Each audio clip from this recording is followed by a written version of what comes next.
વિશેષ કાર્યક્રમ રાઇઝિંગ સ્ટારમાં પ્રદ્યુમન વાજા ખાસ અતિથિ બન્યા છે. તેઓ સંબોધન કર્યા છે. સીધા જઈશું ત્યાં.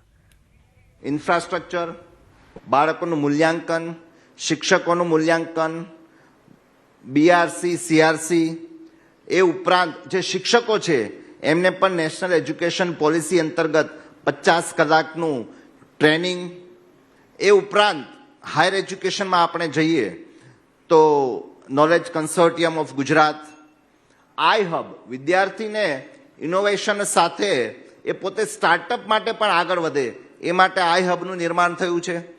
આપણે પાયાની પ્રાથમિક શિક્ષકની આપણે વાત કરતા હોય તો સુંદર મજાના, ધારો કે હું તમને એક આંકડો આપું તો આ વર્ષે લગભગ 13,000 જેટલા આપણે ઓરડાઓ બનાવ્યા છે, 4,000 જેટલા રિપેરિંગ કર્યા છે, 2,700 કરોડ આપણે આ વખતે માળખાકીય સુવિધાને સુદ્રઢ કરવા માટે ગુજરાત સરકારે ખર્ચ્યા છે. એટલે એવું કહી શકીએ કે ઇન્ફ્રાસ્ટ્રક્ચરની સાથે સાથે મેન પાવરનો પણ વિકાસ થાય એ માટે પ્રાથમિક શિક્ષણમાં પાયાનો ભાર મૂક્યો છે.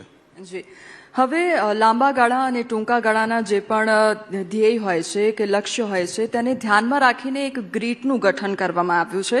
એટલે મારો સવાલ સૌથી પહેલા તો એ છે કે આ ગ્રીટનું ગઠન શા માટે કરવામાં આવતું હોય છે અને કયા પ્રકારે કામગીરી થતી હોય છે?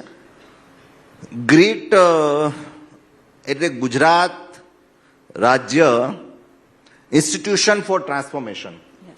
એટલે ગ્રીટ એક પાયાની એમ કહી શક્યો કે આધારશિલા છે અને નોડલ એજન્સી તરીકે એ ઇન્સ્ટિટ્યુશન કામ કરે છે કે જે અલગ અલગ વિભાગો છે એ પોતે પોતાના જે ધ્યેય કે સંકલ્પો હોય એ પરિપૂર્ણ કરે, એને માર્ગદર્શન આપે, એને જે પણ ટાર્ગેટ લીધા હોય એ ટાર્ગેટ અચીવ થાય એના માટે સતત એમ કહી શકીએ કે મોનિટરિંગ જેવી નોડલ એજન્સી છે અને જે સર્વાંગીણ વિકાસ માટે, સર્વાંગી ધ્યેય પ્રાપ્તિ માટે એક ગ્રીટ એ કાર્યરત છે. પ્રદ્યુમનભાઈ, એક સમય એવો હતો કે લોકો કહેતા કે ભારતનું જે યુવા ધન છે તે વિદેશમાં જઈને વસી જાય છે, ત્યાં જઈને ભણવા માટે જતા રહે છે. પણ અત્યારનો જે સમય છે કે જેમાં ન્યૂ એજ્યુકેશન પોલિસી ઉપર આપણે કામ કરી રહ્યા છે, એટલે જે પણ જે વિશ્વસનીય કોલેજો છે તેની સ્થાપના આપણે ભારતમાં કરી રહ્યા છે. એટલે તે સંદર્ભે કયા પ્રકારે કામ થઈ રહ્યું છે કે આજનું જે યુવા ધન છે, આપણું યુવા ધન છે, તે વિદેશ ન જઈને આપણા જ દેશમાં શિક્ષણ પ્રાપ્ત કરે, એ પણ ઉચ્ચ શિક્ષણ પ્રાપ્ત કરે? આપની વાત 100% સાચી છે કે અત્યાર સુધી સામાન્ય રીતના એવો ટ્રેન્ડ રહ્યો છે કે અહીંના વિદ્યાર્થીઓ, જેને આપણે સાદી ભાષામાં બ્રેન ડ્રેન, કે વિદેશોમાં જાય છે. એના પરિણામે એવું થાય છે કે કદાચ આપણી સંસ્કૃતિથી પણ દૂર ભાગતો જાય, એને વિઝાનો પણ પ્રશ્ન થાય, આર્થિક રીતના પણ એને બોજો પડે છે. ત્યારે જે નવી નેશનલ એજ્યુકેશન પોલિસી 2020 છે એ અંતર્ગત યુનિવર્સિટી ગ્રાન્ટ કમિશન જે છે એમણે વિશ્વની જે ઉચ્ચ શિક્ષા આપતી જે સંસ્થાઓ છે એના કેમ્પસ અને કાર્યવાહી એ અંતર્ગત ભારત દેશમાં પણ એ લોકોને કેમ્પસ સ્થાપવા માટેની આપણે લેટર ઓફ ઇન્ટેન્ટ આપેલા છે. સામાન્ય રીતના પ્રશ્ન એવો થાય કે એમને કયા આધારે, તો એમાં પણ આપણે માપદંડો રાખ્યા છે કે એમનું પરિણામ, એણે આપણા નીતિ નિયમોનું પાલન કરેલું છે, એનું મૂલ્યાંકન, એની ઇન્ફ્રાસ્ટ્રક્ચર, આ બધા ક્રાઇટેરિયાને ધ્યાનમાં લઈ અને એને કેમ્પસ અને કાર્યવાહી ભારત દેશમાં થાય એના માટે અત્યાર સુધીમાં 15 જેટલા લેટર ઓફ ઇન્ટેન્ટ ભારત સરકારે આપ્યા છે. અને ખૂબ આનંદ સાથે હું કહું કે એમાંથી એક સેન્ટર, એક ગુરુગ્રામમાં, કદાચ હું ભૂલતો ના હોઉં તો એક સેન્ટર ઓલરેડી સ્થપાઈ ગયું છે અને બાકીના સેન્ટરો પણ પાઇપલાઇનમાં છે. એટલે ટૂંક સમયમાં, આવનારા ભવિષ્યમાં વિશ્વ સ્તરની યુનિવર્સિટીઓ માં આપણો વિદ્યાર્થી અહીં રહીને ભણી શકે, જેથી એને આર્થિક બોજો ઓછો થાય, પરિવાર સાથે રહી શકે, વિઝાના પ્રશ્નો ન થાય, આપણી સંસ્કૃતિની ધરોહર સાથે જોડાઈ શકે, એ દિશામાં પણ આપણે પગલાં લીધા છે. એટલે આપણા બાળકોનું સંસ્કાર સાથે જે શિક્ષણ પ્રાપ્ત થાય તેવું આપણે એક લક્ષ્ય રાખીએ છીએ અને સંસ્કારના સિંચન સાથે તે લોકો શિક્ષણ પણ પ્રાપ્ત કરે. હવે વાત કરવી છે કે જ્યારે કોરોનાનો સમયગાળો હતો ત્યારે આપણે જોયું કે ઓનલાઈન શિક્ષણ સૌથી વધારે આપવામાં આવ્યું હતું, કારણ કે બધું જ બંધ હતું એટલા માટે, અને તે સમયગાળા પછી ઓનલાઈન શિક્ષણ વધી પણ ગયું. એટલે મારો સવાલ એ પણ છે કે જે વિદ્યાર્થીઓ છે, શિક્ષકો છે, તેમની વચ્ચે કનેક્શન રહેવું તે કેટલું જરૂરી બની જાય છે, કારણ કે જો ઓનલાઈન શિક્ષણ જ વધુ પડતું આવી જાય છે તો તે લોકો કનેક્ટ નથી કરી શકતા.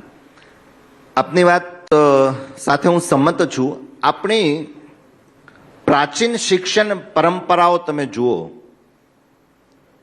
તો હંમેશા ગુરુ અને શિષ્ય વચ્ચે હંમેશા એક બોન્ડિંગ રહેલું છે. ગમે એટલો વિકાસ ઓનલાઈન શિક્ષણ થાય, પરંતુ વિદ્યાર્થી અને શિક્ષક વચ્ચેનું જે બોન્ડિંગ છે, હું આપને એક વાત કરું કે બધા જ લોકોને ખ્યાલ છે કે આર્ટિફિશિયલ ઇન્ટેલિજન્સનો આ જમાનો છે. પણ let me tell you one thing કે artificial intelligence can never replace a human mind.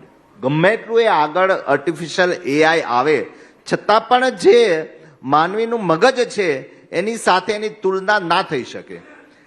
એટલે આપે કીધું એમ ઓનલાઈન ઇન્ટરનેટ એજ્યુકેશન એ પૂરક થઈ શકે, પરંતુ એ સંપૂર્ણપણે વિદ્યાર્થી અને શિક્ષકનું રિપ્લેસમેન્ટ ક્યારેય ના થઈ શકે.